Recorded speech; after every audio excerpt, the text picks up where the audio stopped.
Red Nation, are we here? The best show for Chicago sports. Yeah. What's good? Yeah. Is this kind of a happy day? Is this technically, right? The Chicago Bulls clinched a play-in spot after getting their butts kicked by the Atlanta Hawks. We'll break all that down, man, because we got to figure out what this Bulls team realistically is heading into the play-in. Are we going to be excited if they are able to make the playoffs? What does that even mean? Are they going to be able to get through the play-in? Bogdanovich says maybe not. And then we had an interesting sale go down in sports that we're going to have to touch on as well, man, because Vince McMahon left looking like Vince McMahon and came back looking like Vincent Price. I'm not sure what's going on there, but it does change the sports landscape, so we'll get into all that and more on today's episode of the Windy City Breeze Sports Talk Daily. The date is April 5th, 2023, and we still have no idea who the Chicago Bulls are. Let's go! Yeah.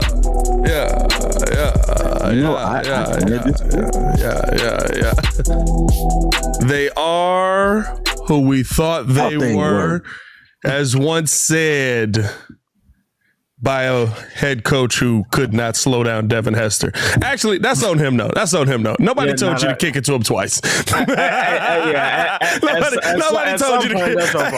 Hey, listen, that's on you. Hey, I love they are who we thought they were, and we let them off the hook line. But it's like, hey, bro, you kicked to Devin Hester twice. That was a dumb decision. Let's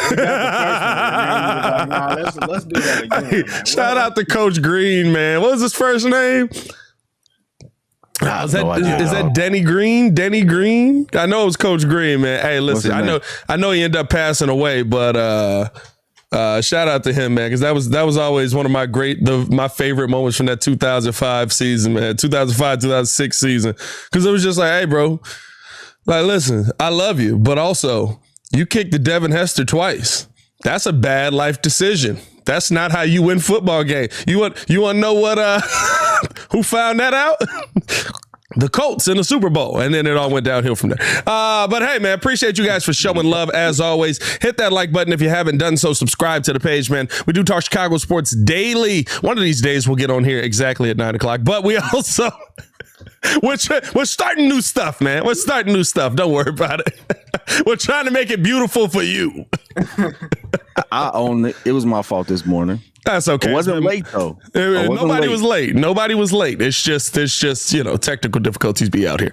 Boys, the Bulls do clinch a play-in spot. They will at a minimum have postseason basketball, but it comes off of a game where it would have been a huge game if they were able to pull it off. A game where Trae Young was not playing, even though I'm not as down on that as some people are, right? I kept hearing Trae Young didn't even play it. I'm like, they're a better team without him. They're a better team without him. But Bulls will end up having postseason play. They will at a minimum be in the play-in. The one team that we said we hope to avoid, we will probably end up playing here in the Toronto Raptors. What are your thoughts on the Bulls actually making the play-in tournament? Do you think that this is going to turn into a postseason berth, or is this going to turn into a hey boys, have fun, but you might be going home real early? I'm kind of figuring out why we surprised. We knew they was going to make the play-in. I knew they were going to make the play-in. I'm not surprised by the play-in. I told y'all they wasn't making the playoffs. Well, I mean, playoffs is different, but the play-in, we weren't even, we were threatening not to make the play-in. And we are 3 games ahead of Washington, who's also having some issues winning games. So I was like, oh, we making the play-in.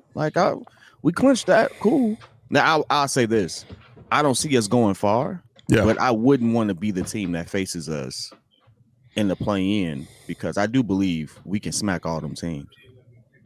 I do believe that. Yeah, I do agree with that. I think the Bulls have a really good opportunity to win in the play. And the problem is now, right? And here's my problem with this Bulls team as a whole. I'm gonna be honest with you.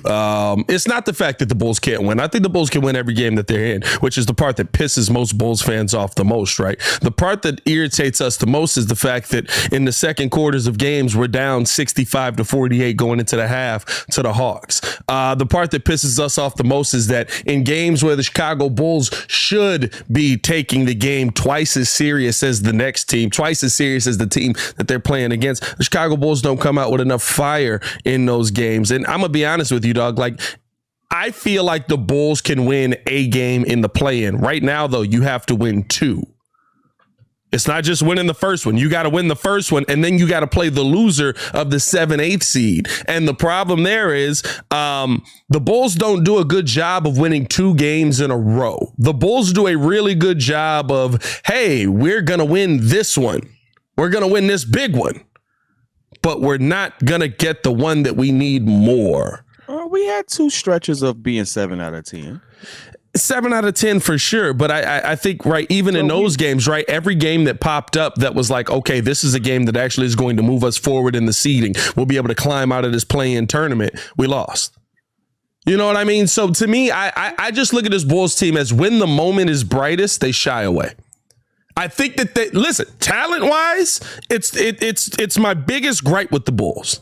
Talent wise, they literally are one of the best teams talent wise in the NBA. Now that's cap. I mean, listen, you've got a top 8 scorer in the NBA. You've got DeMar DeRozan. You've got Nikola Vucevic, who's a top 5 center. Who has that much talent? And you got a top 5 defense. And you got a top 5 defense after the All-Star break. Defense, I give you. Fan, that's a lot of talent. It's not many teams that can say they have all of that. It was a lot of talent 10 years ago. I mean, even these are the numbers of these guys right now. Zach LaVine right now is a top 8 scorer in the NBA. Nikola Vucevic is a top 5 center. And I'm saying it's not enough. Not enough is fine. It should be enough for you to not be in the play-in tournament. That's why you're in the play-in my tournament. goal here. Hey, I saw Alex Caruso for the longest. I think up until the 4th quarter had 0 points. No, he still has 0 points. He has 0, 5, and 1. Yeah, good job, right? Getting active. I saw Ayo Dosunmu. Hey, he was out there getting active too. I just saw that. Ayo Dosunmu. I think he only took 1 shot. I haven't had a chance to rewatch that game. Obviously, we were praising the Lord yesterday, so I mean, I didn't have a chance to rewatch that game. By the way, real quick, I just need y'all to acknowledge that out of the 3 of us in the squad, I'm really the freshest in the room at this point. I know y'all don't want to acknowledge that, but you know, go Steph, ahead. you was fresh yesterday. Freshest in the room's a stretch, but you were fresh. Hey, we can go back to the live if we're talking about that picture that Steph posted to social media, my question is, why in the world did you have a 2004 filter on that mug, bro? Like, what? Hey, bro. Hey, that looked like a mixtape cover from '98, bro. That mug, that picture looked like "Look me in my eyes and try to feel my pain. Do you know how it feels to be left out in the rain?" Hey, listen. Hey, I'm not mad at you, Ringo, but that mess was funny yesterday, bro. You posted that picture. I ain't gonna lie. I was dying laughing, bro. I was like, where he find this filter, bro? Look. This website don't even exist no more that provides this filter. Man. This man had to go through the archives for this, bro. Get out of here, dog. Look at this. I feel like Shawn Michaels now. Like, it's like I had to cook Ringo. This is what the Chicago Bulls have done to me. You know what I mean? I will say this though. Fresh green suit, but it was a green suit though. I'm not mad at the green. I'm not mad at. I mean, you were like borderline. Hold up, kid. Here's the problem. The suit wasn't green. That's the filter. No, it was blue. That's the filter. Do that. Look. He done changed the color of the suit. Hey, man, it was, man. I had my nieces. we was messing around. I just kept the filter. Oh, now it's on the nieces. Now it's my niece's fault. I was still clean. I posted the thing. I was still clean. Hey, you still clean, my boy. I got to give you that. I done lost the whole reason why we were sitting there having this conversation at this point. What was the question? God. I don't even know, bro. You were saying how the Bulls didn't. You were saying how the Bulls didn't have a bench. We're top heavy. I do agree with that. And by us being top heavy, we don't have enough talent. I do agree with that. But you look at the Atlanta Hawks. Mm-hmm. Atlanta Hawks has let's say their top two, Trae Young, who's a top 10 scorer. DJ Murray, who I think DeJounte Murray, I call him DJ. Who I think is a phenomenal player. I don't know exactly where his stats line up, but I think he's a phenomenal player. And then you got the others on their team that step up. They are the definition of mid, but they do step up a little more consistently than our bench. Mm-hmm. That part I do know. And so it's like, hey, like last night we got beat by Bogey. Got beat by Bogey, 100%. But hey, did you expect to get beat by Bogey? Yes, I actually did. I kind of did too. Hey, listen. I'll tell you why I did, because I also picked up Bogey for my FanDuel team. And shout out to Bogey. That's all I'll say. Shout out to Bogey out here, man. No, but I think that here's the thing, right? The problem continues to be to me with the Chicago Bulls that you have to show. By the way, shout out to Tana with the super chat. Tana So Lit, $5 super chat, says Grand Rising fellas. Ringo said he was fresh. Hey, Ringo be clean out here, bro. Tana stuff, man. He put me on that. I might go back to Android, but that's a whole different conversation, man. That new Samsung cold. Hey, bro, listen. I'm not gonna lie to you. I was 2 centimeters from grabbing an Android last night. And Android be giving deals. iPhone be like, we're gonna give you the same phone and add 1,000. Samsung be like, Samsung be like, we'll give you 2 phones for $1 and it'll be better. You be like, wait a minute. Blue bubbles? Yeah, no. Hey, listen. Yeah, it is gross though. It is gross though. We got some fire group chats that I can't let go. Not gonna lie to you. I got one of each though. Hey, shout out to Clayton. Facts. Why not have both? That's really what it's about to be. But no, my issue with the Bulls continues to be My issue with the Bulls continues to be that you have to, right? Like I'm thinking in the space of getting to the playoffs. Yes, we played the Boston Celtics well. Yes, we played the Milwaukee Bucks well. We'll have a game with the Bucks tonight. We will be back for the live call tonight on that. We played both of those teams well this season, right? And actually have been able to come out on the winning end, actually have been able to outplay both of those teams. But here's the thing that continues to be the issue. The Chicago Bulls will win a game versus those teams. But the thing is, when that team makes an adjustment, and this is where I look at the roster, where I'm looking at Billy Donovan, you have the great topic, AK or Billy, who's at fault. There is a ton of blame to go to both of them. When I look at the roster construction and I look at how the roster construction is being used, even in last night's game, when Atlanta made adjustments, the Bulls didn't know how to adjust back. When the Bulls got into a little bit of trouble, the Bulls didn't know how to adjust back. You lost a key defensive piece being able to play at his fullest because Alex Caruso picks up 3 fouls in the first half. Now he can't be as aggressive because if he picks up his 4th foul, he's not going to be able to be in the game. To me, I look at that and say, okay, Billy, now you need to counter with DJJ. Did we see much DJJ yesterday? 6 minutes. What are we doing? No points. What are we doing? The guy literally comes into games and makes an impact just about every time he comes into a game. I'm not sitting here telling you he's the end all be all, but you put him next to Patrick Williams and they can all reach out and touch each other from the other side of the court. Length on the court matters. Height on the court matters. I don't know why we keep having these debates. Being able to stick your arms out and cover an entire section of basketball court is big. And instead, you counter with what? Let's just throw Andre Drummond down low and try and keep him out of the paint for pick and roll. You mean the one thing that he's not that great of a defender at? So I feel like, right, like when you're trying to make these adjustments, when you're trying to go back and forth, when the team makes a change, how are you then going to change? Billy Donovan is the style of coach he is, and it's not that it can't work. You just need superstars, and we don't got them. The style of coach that Billy Donovan is we're going to come into this and we got a game plan and we're going to play our game. You don't have that team.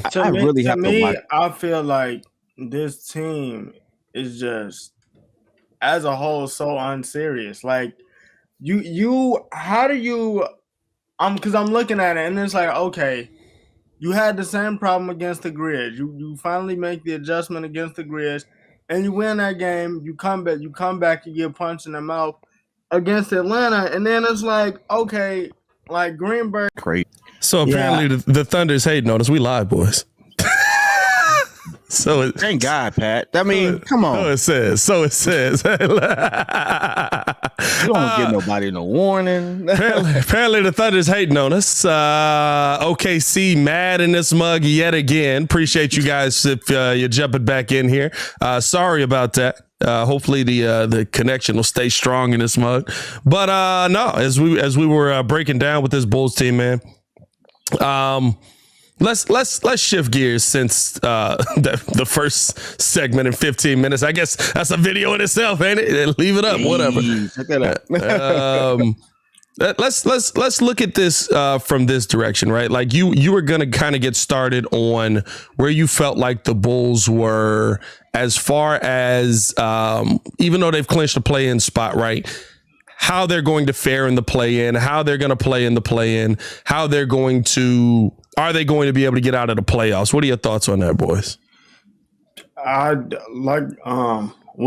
Like I said before, the Thunder was hating on us. I don't got the Bulls getting out of the play-in just because I think that if the record stays the way they are and they play Toronto, I got Toronto coming out of that game because one is in Toronto, and I understand this one game.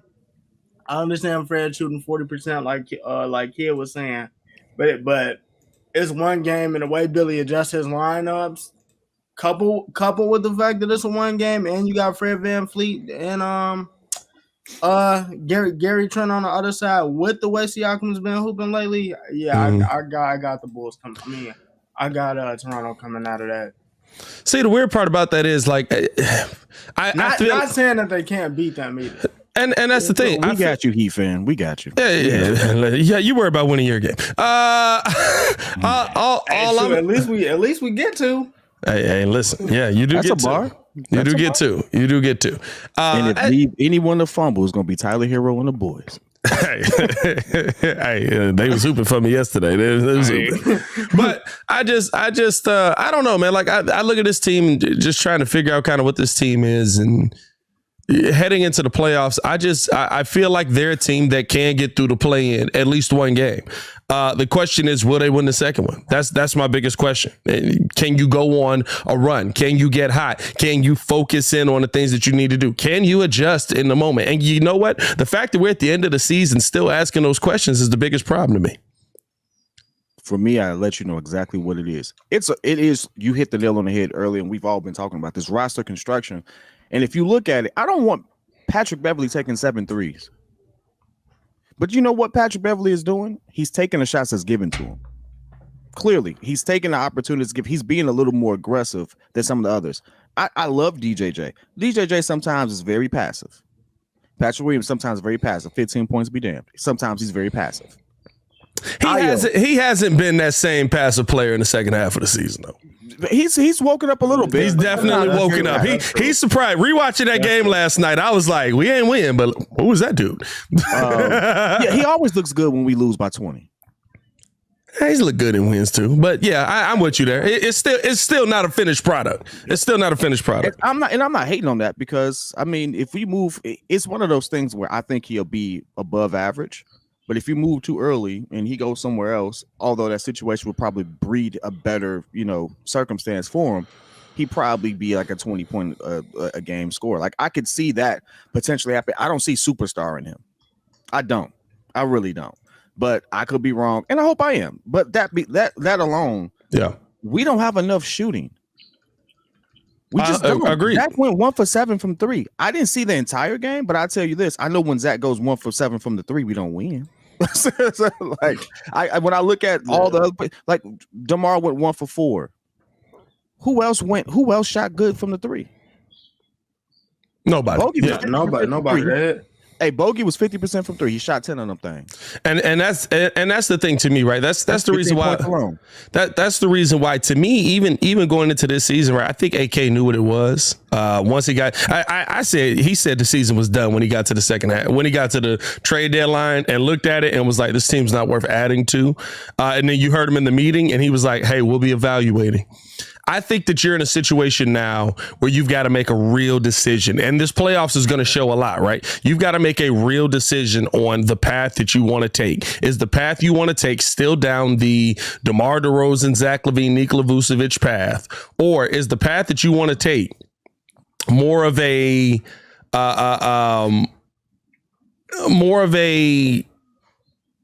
what's the right going with these young guys who have shown you more in the second half of the season, going with, right, let's go get we got to still go out in there and find a day in, day out point guard, but going out there and having a Patrick Williams moving forward, a Kobe White moving forward.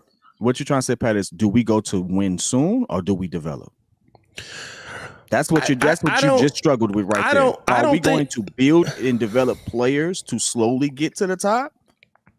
While maximizing these next 4 or 5 years, we have Zach at his peak, hopefully, or are we going to revamp and try to win now, considering that the parity is in this East the way it is? That's really what you just tried to describe. Here's my thing. I don't think it was ever win now. I don't think it was ever win now. It was be competitive now.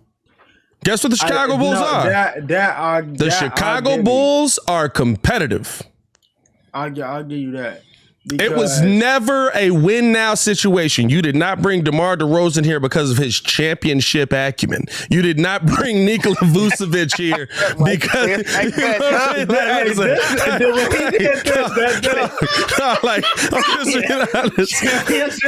I'm just being honest. You didn't bring. Hey, what you about to do to you, dog? I'm just saying. Listen. It's no disrespect to DeMar in the slightest, right? But like, you just shot him, man, for no reason. It's no disrespect to DeMar in the slightest, but you didn't bring him here to be an NBA champion. You didn't. You brought him here to make the Chicago Bulls competitive. Guess what? Last season and this season, the Chicago Bulls have been competitive. That's what this team has turned into. They're a competitive basketball team that can win any game, that can lose any game. Your goal here is very much like the Denver Nuggets was. Hold out until one of these must develop. Jamal Murray looked like he was on the team for what, 3-4 years before he finally turned into Jamal Murray. No, that was that coach. He's still there. He's still there. No, if that coach would sit there, Jamal would drop 30 and he'd play him the next game like 15 minutes. I agree. Mike Malone is very much. Mike Malone was trash for a long time. Fam, he still is. Nothing changed. He still does the same things. Jamal Murray has just finally been able to become the player, and it took 4 years for him to basically become that guy. Yeah. Guess what? Jokic came in a situation where day one, play one, he was just the best player on the court, so they couldn't say nothing. They wasn't even expecting that. AK might have been expecting that, but that's a second round pick. Jokic was just like, "Hey, how you doing? I'm here. I'm large, and I can pass the baskbasketball." And they were like, "All right, get out there." Much this has changed, but like the funniest moment of us being on this live together when I first got on, our first season together, looking at Jamal Murray's numbers, and you were like, "Jamal Murray, Kobe White has the ability to be Jamal Murray," and I was like, "No." And then we looked at the numbers, And then Buddy that was is like, what made us go down the rabbit hole. Yeah, it was just like, why does he play him so infrequently? Fam, he definitely played like Mike Malone used to play Jamal Murray. Like he would play 30 minutes one night and he would have like 37 points, and then the next night he played like 15 minutes legitimately. And it was weird, bro. It was weird. It was very weird. But it was one of those things where, right, like even looking at Jamal Murray, looking at Kobe White now, right, like Kobe White is kind of going through that in the moments now where he's playing better. It's like, all right, maybe let's give him a little more run. Nah, let's keep him right where he's at. I bet Kobe needs to be on like OKC. No, if he was on he needs to like if Kobe was on Houston, I promise you he's be better. But here's my statement to you, kid. There's no structure there, and he'd be able to just do him. But kid, here's the thing that I'm looking at in that situation, right? You notice how you say if this guy was over here, he'd be better. If this guy was over here, he'd be better. We're talking about opportunity. We're talking about them getting more run. Now we feel like they have maybe earned a little bit more of an opportunity, maybe earned a little bit more run. Because Patrick Williams, right? He got drafted because he was the 4th pick overall. They just gave it to him. They were like, listen, you start, and because you're the 4th pick overall, you should start. But he wasn't ready for that moment. He was a kid in the NBA, like literally, like what did he come in 19? Like 18, 19? Like he literally 20 now. He literally was a kid in the NBA, just like, all right, hey, who y'all want me to guard? LeBron?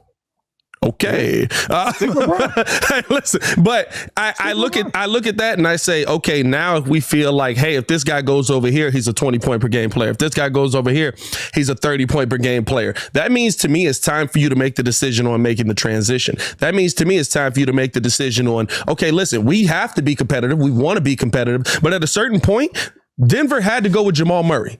At a certain point, Denver had to go with the players that they had drafted where they were like, yeah, we're not really ready. Who was ahead of him? It was like Nurkic was ahead of Jokic and AK moved him. That didn't last long. I ain't gonna lie to you. Nurkic was Aaron Gordon. They made certain No. Who was the I'm not even talking about this team right now. I'm talking about when Jamal Murray first came, who was the starting point? It was Ty. Was it Ty Lawson? Ty Lawson. It was Ty Lawson. It was because then Ty. It was Ty Lawson. Was it really? I think it was still Ty Lawson. Because Ty got in trouble like right after that. I think. But whoever it was, I get your point. Who's saying that we ain't gonna spend? But you have to. You have to. My point. What I'm saying is right. Like where we are right now, heading into this play and heading into the playoffs, all of that. Right. Like you have to make a decision on what direction you want to go. Well, I think the decision is made because they haven't extended Vooch. Vooch hasn't got extended. Exactly. Yeah, so that Vooch hasn't got extended, and a lot of people have been killing Vooch. I think he's still one of the best bigs in the league. Top 5. You sign and trade him if you do anything. You sign and trade him. I think the goal will probably be to go younger and things of that nature. But clearly, the one thing about it is you need shooters. That's why we entertained the conversation of should we go try to make a move on Larry, or at least that's why I brought it up, because you see where the league is, you see what type of players you need to be competitive on a different level. And to me, right now, it's only a certain amount of teams that can have a good big that plays the way Vooch plays. And let's be honest, not a lot of them. But Golden State doesn't have a good big. I think they got serviceable bigs. Here's the question though: what are we calling a good big anymore? That's really been because to me, right, Vooch is the excellent big and Bulls fans hate him. I just look around, I'm just like, what do y'all see? He scores, he passes, and every time that we actually give him the ball more than like 7 times a game, he goes out there and he's able to make plays. He's able to finish. Like, and here's the thing, right? I love Vooch. I need y'all to take this out of your mind. Vooch ain't Joakim Noah. But Noah was not offensively. Vooch is way better than Joakim Noah. Not even defensively, Joakim Noah was way better than Vooch. Those are different kinds of centers. Your center doesn't have to be a defensive clamp in this NBA anymore. Well, they're not stopping anybody with points in the paint. Not that many people going to the paint. When they do, you have to look at the fact that the way that the league is now calling fouls and things like that, like the offensive player can create contact with you and you still get the foul. Yeah. Like the league has changed. It's favored toward offense. You can't expect to have that 2010, 2000 type big who could lay you out a little bit and touch you up when you came to the paint and be like, well, Vooch doesn't do that. Like, Of course he doesn't, because you can't do that. You can't do that. We got some breaking news on the pod here, boys. I'm so sick of this. Per Baki, who's probably bringing this per somebody else, but I'm gonna give it to Baki. Hey, Eloy Jimenez will miss 2 to 3 weeks. Bro, I'm sick with a left hamstring strain. Jake Berger has been recalled from AAA. Throw the team. Hold on. But before because I know you're gonna say something. Eloy is absolute Charmin. Throw the team away. I don't care about none of the high moms. None of that. Bro. This. Hey! Why Ringo so upset? Here comes man.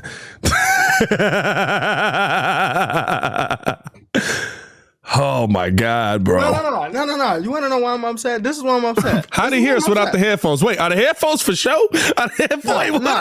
No. This is why I'm upset. Hey, that was like Arthur wearing headphones right there, bro. On his face and on his head. This is why I'm upset.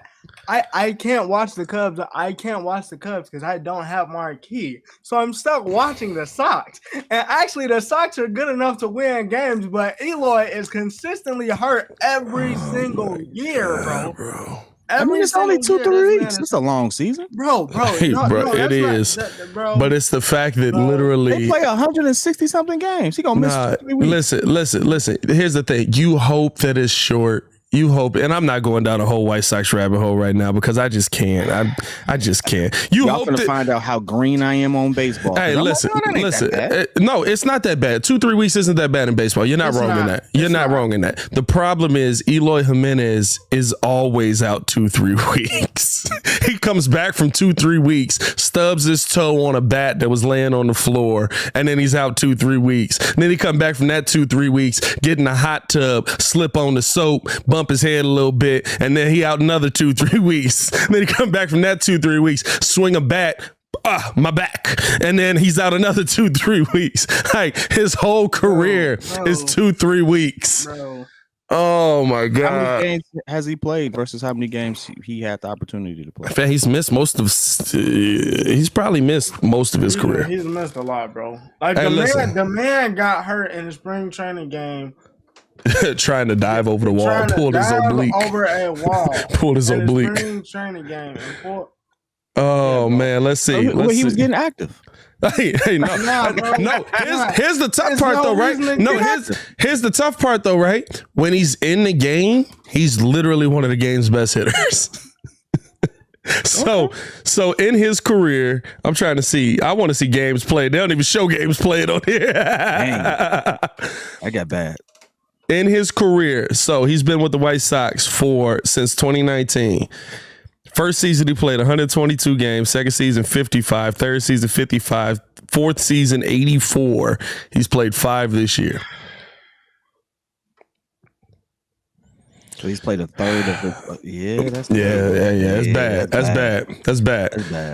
Let's get back to the Bulls. I can't even. I can only deal with one stressful thing at a time, bro. I'm not gonna lie to you. You know what? This is the perfect time to switch topics. I think we're gonna run that one into the ground. I mean, at this point, we know where we are. We know the change. Well, we never answered the question. If the Bulls get out of the play-in, how do we feel about them? How do we feel about them making the actual playoff or faring in the actual playoffs? They get smacked in the first round. All right. Listen, they're gonna play either the Bucks or the Celtics. They're gonna get smacked in the first round. And probably the Bucks because they're more than likely will end up playing the 8th seed. They're gonna get smacked in the first round. It's okay. I'm all right. I'm okay with that. Now here's the question here's the question you gotta ask yourself, right, with this team, and then we could definitely switch gears. When it comes to the Bulls right now, and by the way, 46 people in here, hit that like button, man. When it comes to the Bulls right now, if they make the playoffs and find a way to take it to 7 and lose, was this season a success or an L? Because you technically played really well against all the good teams. It's an L still. and played subpar against all the bad teams. But technically, you would have improved from last season where you literally lost to every top team and dominated all the bad teams. The only W that comes out of this season is the fact that Zach LaVine is back. That's the only W. Zach LaVine made a shift mid-season. He said shift. Shift. I said shift. It's an F in that mug, right? He made it. There was a shift in his game, and we actually saw him turn into that max player that we all were saying that he wasn't early in the season. He started giving us consistent play. It wasn't just scoring; it's just how quick. Like you see how quick he is now. Yeah, that explosiveness that wasn't there earlier this season. It wasn't there last season because he was dealing with injury. Like we see him actually getting back to being Zach LaVine, and so now, hey, I'm happy for that. Now I get to see who our pieces are. Maybe Patrick Williams has evolved a little bit, but outside of that, I mean, that's the biggest W. Like we got our star player back. Yeah. And maybe we have one or two pieces you keep around with them. Outside of that, everything else needs to adjust. Hey, that's realistic. How many pieces y'all keeping after this season? I literally said, I was like, Zach's gonna be here. I'm probably moving on. I'd probably be okay. Either way, right? If they keep Vooch top 5 center, I'm fine with it. If they trade Vooch, okay. But you're moving on, and I think DeMar DeRozan is probably not here next season. I think that half of this bench is probably not here next season. I would say outside of Kobe White and Patrick Williams, just because he's still under contract, most of this bench might not be here next season. Well, Kobe White, I think, is going to be a free agent as well. So I think he's moving.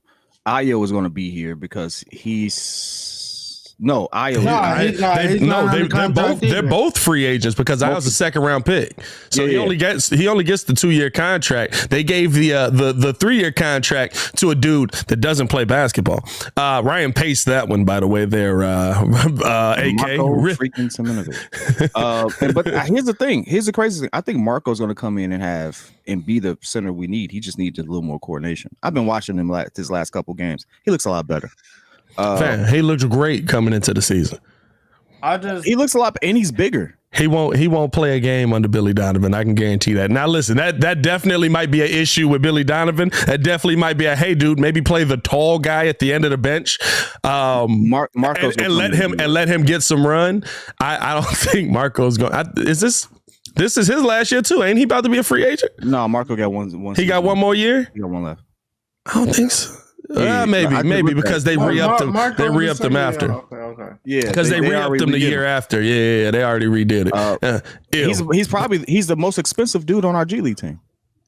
That's a fact. No, he's got an NBA contract. He's not a two-way player. He literally has a two-way contract. I mean, he literally has an NBA contract. Everybody else is making $60,000. He's making for the season. He's making $60,000 a game.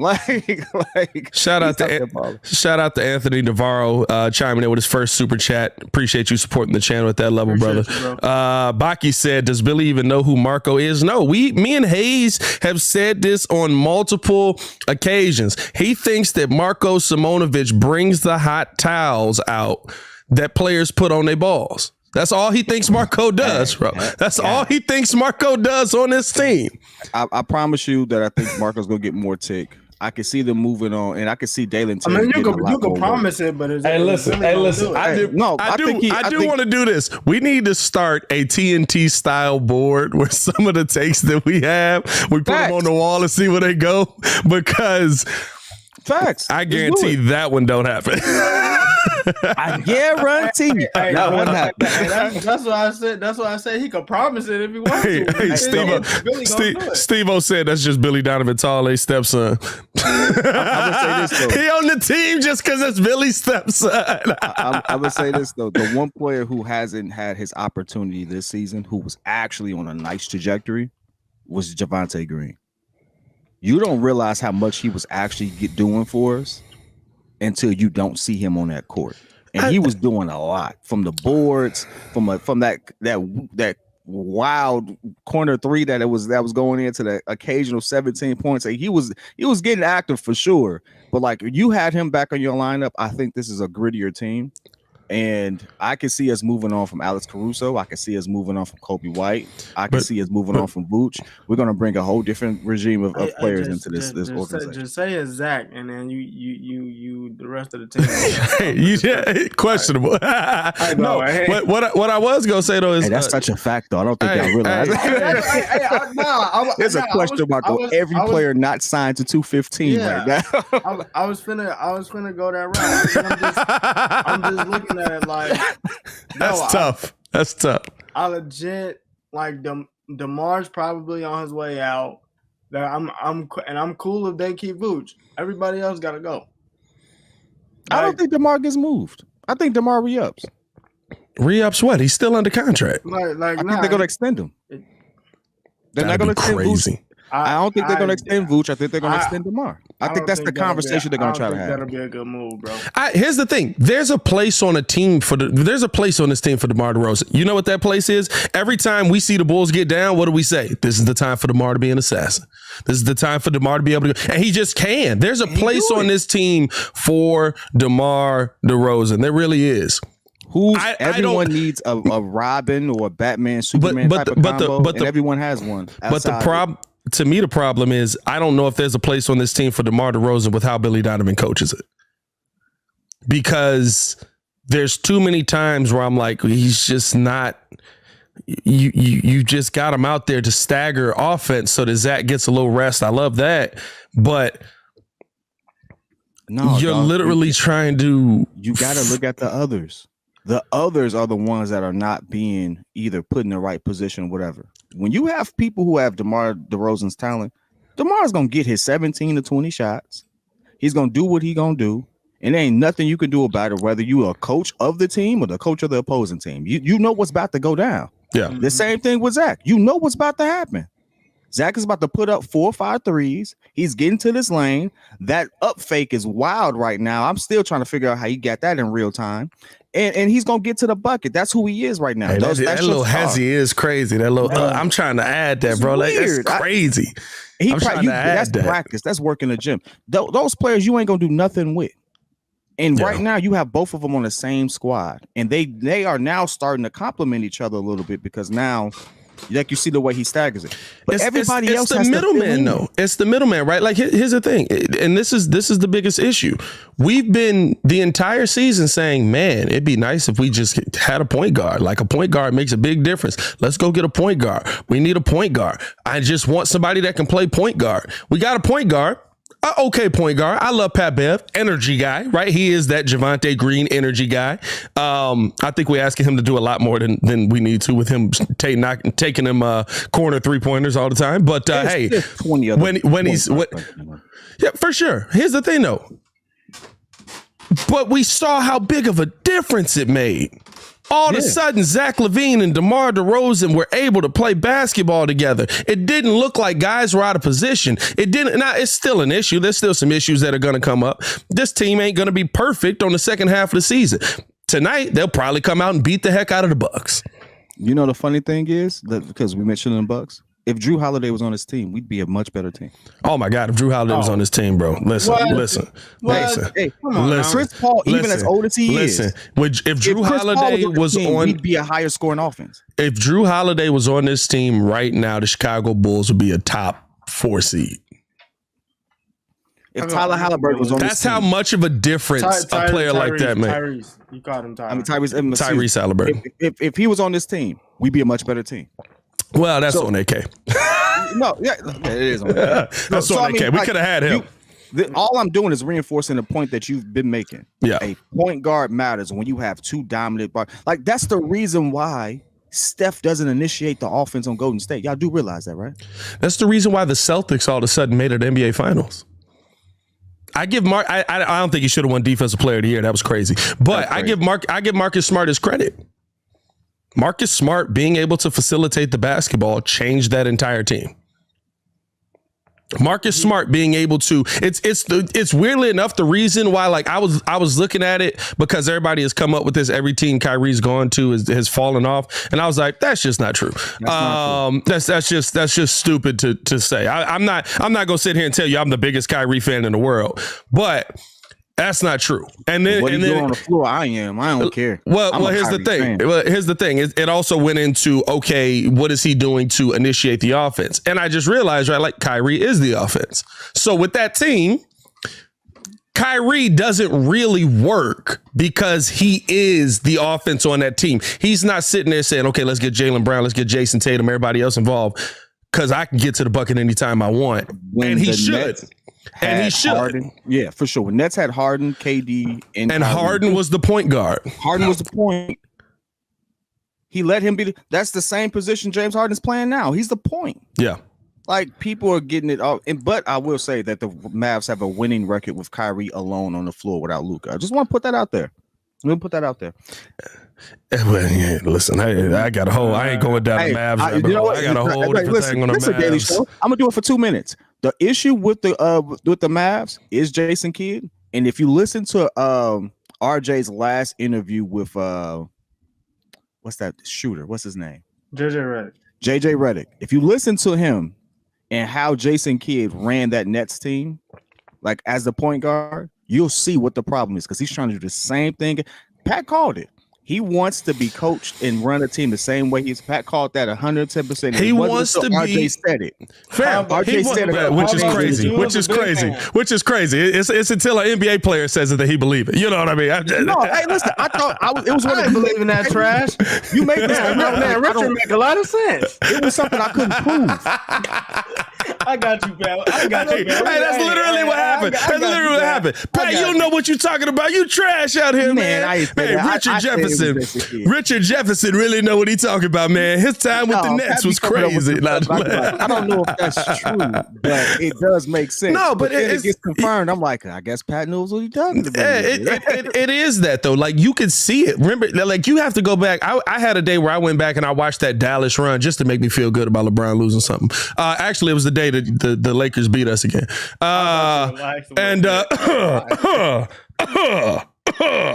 And then Dirk went crazy. But no. I will never forgive him. Don't forget. Hey, you should be not forgiving LeBron and D Wade for doing the fake cough and pissing them off. Hey, listen. If Tim Duncan don't exist, that's the best power forward, the second best power forward in NBA history. Third. If with no Tim Duncan, I know Karl Malone is probably. It's tough to say. I wasn't even thinking about Karl Malone, so he's fourth. Who are you saying? KG.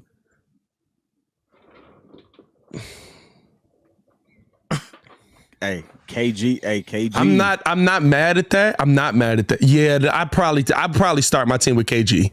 We had this debate in the Discord or in the chat, I think, one day. I'd give KG the nod over Dirk because he could do it on both ends. The one thing that we're going to do on this channel, especially since we got some very good changes coming up, is we're going to start a real GOAT pyramid. A real GOAT pyramid. I hate GOAT talk, though. I hate GOAT talk. We're going to do it by position, though. Nah, it's so... Listen, before we get too sidetracked, because we'll go down a tangent on that mud. I just got interrupted twice on this live. I know, right? We just switched it. We're only 30 minutes into this live right now. But no, what I was gonna say was, right, like, I looked at how the Dallas Mavericks played that series. And literally, it took Jason Kidd, not just that series, but in the playoffs, it took Jason Kidd saying, let me be. Just let me do what I want to do. You can literally see a demarcation of being overcoached, Rick Carlisle being too involved. And then finally, it was like he let Jason Kidd go. And Jason Kidd was just boom, boom, boom. It was masterful. It was beautiful. Here's the thing. Nobody on that court is Jason Kidd. I love Kyrie. Kyrie's an offensive assassin. He's the best ball handler in NBA history. He don't got Jason Kidd court vision. Jason Kidd is one of the best facilitators in NBA history. You can't coach. There's a reason Magic Johnson couldn't coach the Los Angeles Lakers. He was sitting there like, why won't you do what I'm telling you to do? If you make that pass, it's right there. Because they can't make that pass. They don't see what you see. And so, like, you can't coach this team that way. He's not a good head coach. I've been saying this forever. I say all of that to say the point around Kyrie Irving is null and void with Dallas. And I already saw it in here, bring Kyrie to the Bulls. That wouldn't work either, because now we just got 3 scorers on the team, which I would like the scoring. I would like the ability to get to the bucket, but they don't got no defense. You need somebody who's going to separate. Kyrie is Zach LaVine on whatever team he goes to. He's your scorer. He's the guy that can be the spark from the 3-point line. He's the guy that can get to the bucket. He's the guy that can break anybody down on the team. I want the ball in his hand in the fourth quarter decision making. 100%. I don't want ball in Zach LaVine hand decision making, but I want the ball in Kyrie's hand in the fourth quarter decision making. He's that level of player. He needs his own team with people built around him. He's just to a point in the NBA with everything he's going to. People probably aren't going to give him that. But Kyrie Irving coming to the Bulls just is a guy that also can score the basketball, improves your offense, hurts your defense, whatever it is. Yeah, Marcus Smart to that Celtics team was perfect because it separated where Jaylen Brown and Jason Tatum took the basketball all up until the NBA Finals for some reason. When they got to the finals, it literally was like, all right, your turn, my turn, your turn, my turn, your turn, my turn. Apparently, Jason Tatum was like, his right arm was destroyed, according to him. So I don't know whether it's true or not, but he said his right arm was basically hanging on by a piece of spaghetti. But something with a shoulder, right? I think he tore his rotator cuff, something like that. It was crazy. The fact that he and listen, I'm not. And his numbers got worse every series. I'm not gonna never doubt somebody saying that they was hurt the entire time, right? I know a lot of us that played through injury. Shout out to him for playing through the injury. The Kobe picture was wild though. But I look at what Kyrie is, and I don't see that as a fix. If he's trying to just be the point guard on a team, Kyrie Irving is not a point guard. He's a shooting guard. He's a shooting guard that just didn't grow enough. That's literally all it is. Still a bucket. I want to ask people this. I always wondered this. How many people really think, how many small guards have led a team, dominated a team to the point where they won championships? Everyone says Isaiah Thomas. I want you to go look at that team. I want you to go look at the construction of that team. I want you to really look at that playoff run. I'm not taking away what Isaiah did. I'm not saying that at all. But I'm saying if you look at that team, you look at who they had around him and stuff like that. We tell the story through these rose-colored glasses for Isaiah Thomas, but I'm not going to sit there and make it seem like Isaiah stepped on the court and the Pistons were like a god. They had killers on that team even when he wasn't on the court. But the difference with Isaiah though is when Isaiah stepped on the court, he was the offensive focal point, and that was crazy to say at a time where if I get to the bucket, you gonna catch an elbow to your face and you're 6. What is he? 6'4"? 6'2". 6'2", yeah. That's why Isaiah was crazy, because literally, and I always think of it. The thing I always, and I listen. I love that all of a sudden Isaiah Thomas is just like going back on. Fam, you want to talk about somebody that's got so much beef? You want to talk about somebody that's got so much beef that the rest of that Michael is just so unbothered by. Yeah, no matter what Isaiah says, the only thing that he's trying to change now is the reputation for his great grandkids. That's all he's doing, because we all know what happened. Here's the wild part. All you got to do is just live off the fact that you are one of the greatest champions. He's one of the greatest point guards in NBA history. If Magic Johnson didn't exist, he would have been one for a long time, and he beat Magic. Like he didn't beat Magic. The Pistons beat the Lakers. There's a difference. Hey, bro. Listen, why I want to make that difference. That was hard to do. No, I'm not taking that away from the Pistons. But the one thing I hate to say is I hate when people say it from the set. There's a legitimate case for Michael Jordan beating teams because he had to. There's legitimate cases of it, especially in the 80s. There's not a case where Magic solely beat this team. Yeah, yes, there is. No, it's not. Yes, there is. No, it's not. His first NBA Finals. I give you case in point. He won a game. He won a game solely by himself. I give him that. I give your star legendary players are supposed to give you 1 or 2 games when you need them. I give you that. I'll agree. But that series was the Lakers. and the Lakers were dominant. He had 4 Hall of Famers on his team. That's all. That's what I want. He had 4 legitimate Hall of Famers on. He had 2 on his team when he got drafted. That's a whole different scenario than Mike coming to the Bulls. They actually got potential Hall of Famers to come to Detroit. That's a different story than Scottie getting drafted. Like, it's a different story. I mean, like the way that it's said, it's like, oh, this. It's like, no, like there's a reason why Mike was considered the GOAT after 8 years when Kareem had just retired. There's a reason. Well, because it was just that level of dominance. Like, y'all, we ain't never seen that. Kareem been here doing this for a long time. I think y'all realize Kareem retired in 90, right? Uh-huh. Jordan got a statue in 93. They called him the GOAT in 93. Yeah, it is crazy. Come on, man. After 3 rings.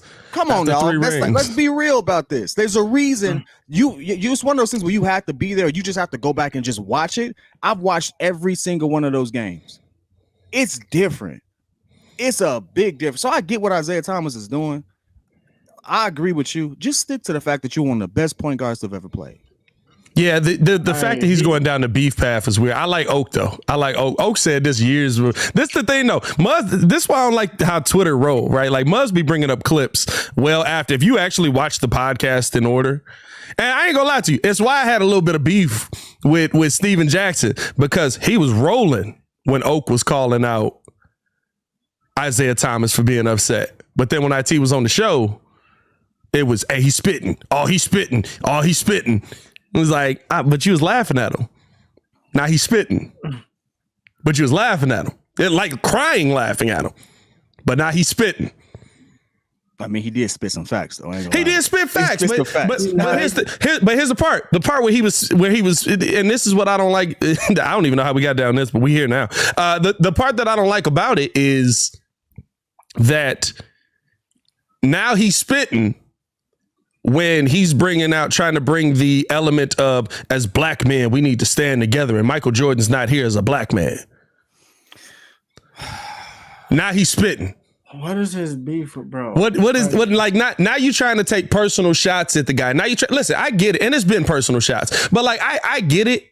Like, you don't like Michael Jordan. And it's like Oak said, you don't like that he took over your city. I get it. And he did. Nobody in Chicago thinks of Isaiah Thomas as a Chicagoan when it comes to sports. That's a fact. You just don't. You think of his people still in the city. But here's the thing. Yeah, but he was. But here's the thing. That's what you did.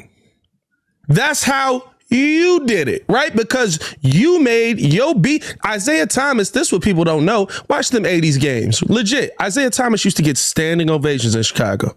Yep. When he came back home, he used to get standing ovations in Chicago. The entire West Side was out there. It wasn't until you created beef with Michael Jordan and we're trying to beat him up and we're trying to knock him down, and clearly we're playing dirty, that Chicago said, I don't know if I like this dude. We were never called thugs before then. It has nothing to do with the fact that I get the racial connotation for it at the time, but if you look at the way you was playing, dog, he knew. Hey, listen, all I'm saying is this: if they played us that way now, it'd be a fight every play. Nobody's sitting there taking that disrespect. No one's gonna do that. It'd be a fight every play. But this was a nice little history lesson, man. I'm glad we went down this rabbit hole. We always going down a rabbit hole on this show, man. We didn't even get to the one you did we wanted to get to with Vince McMahon looking like Vincent Price, but I mean, Mud still got to work out here. You know what I mean? We can't sit here all day and talk basketball. But hey, man, we appreciate you guys for showing love to another episode of The Daily Show and dealing with all our random technical difficulties, man. Hit that like button, subscribe to the page as always. We're going to be here 9 a.m. to 10 a.m. I'm going to start saying 10-ish a.m. because we usually end up going like 15, 20 minutes over every time. It's going to be 9 to 10. We're going to get it right. But appreciate you guys for showing love as always. 82 people in here, man. Is there only 15 likes on the video, bro? We only got 15 likes in this month. Come on, man. Hit that like button. Show some love out here.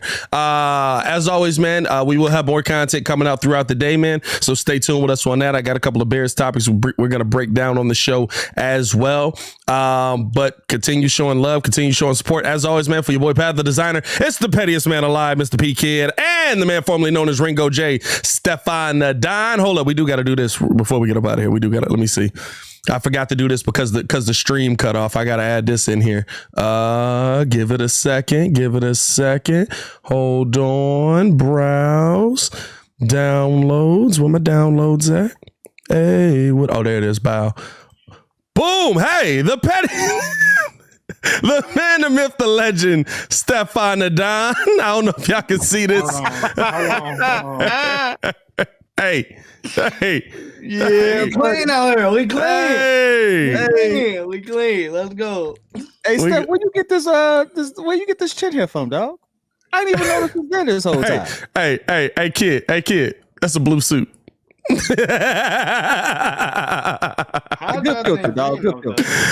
Oh man. Oh, appreciate y'all, man. I love my brothers, man. This is what we do on this show. As always, it's your boy Pat the Designer back at it again. Y'all stay safe out